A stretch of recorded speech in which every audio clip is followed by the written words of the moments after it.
Не гледај ја попреченоста, почитувај ја личноста.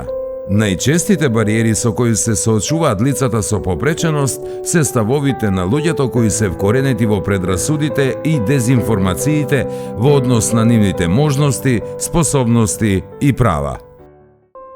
Брак и семејство.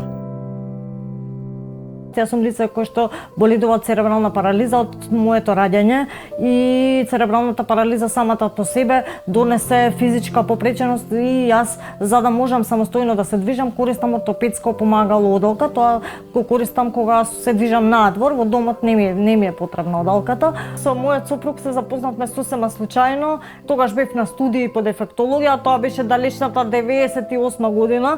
Ние сме сега веќе во брак 15 години, од тогаш до денес прво другарувавме, па ете, во 2009 година стапивме во брак.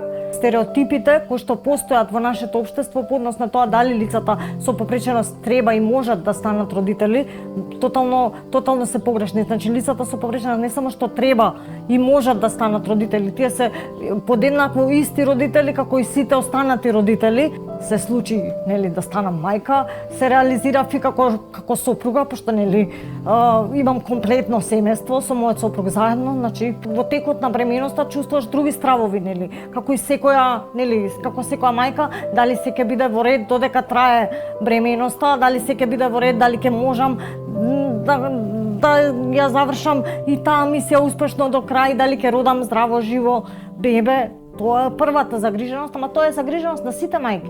Детето никогаш не ја перцепира попреченоста онака како што ја перцепира општеството. Ти си за него неговата мајка, неговиот татко, значи најубава на свет, како да кажам, значи не постои веќе препрека во начинот на функционирањето. Дури игрите кои што сме ги играле, значи како мал, иако се разликуваат по нешто од игрите кои што ги игра со неговите врсници, со моите родители, со родителите на сопругот, со братучедите, сепак тоа е значајното заради тоа што јас сум тука во играта. Значи, играта е игра со мене, не ја игра со некој друг. Клучот за успешност на секое поле, барем за мене, било тоа што јас на време и на соодветен начин сум ја прифатила мојата попреченост онаква каква што е. Мојата попреченост не сум ја направила недостаток да биде моја мана, туку сум ја претворила во моја доблест.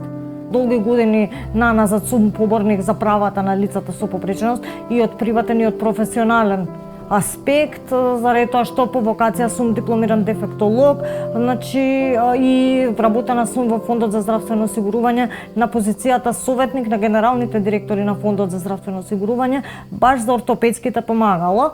Сите ние сме исто човечки битија, кои што како социјални битија имаме способности, можности, квалитети и квалификации како и сите останати. Единственото што ни е потребно да се создадени условите за наше најголемо функционирање. Оваа видео е подготвено од страна на Сдруженијето за промоција и развој на инклузивно општество Инклузива во рамките на проектот Не гледај ја попреченоста, почитувај ја личноста, поддржан од програмата за дигитален активизам на TechSoup Global.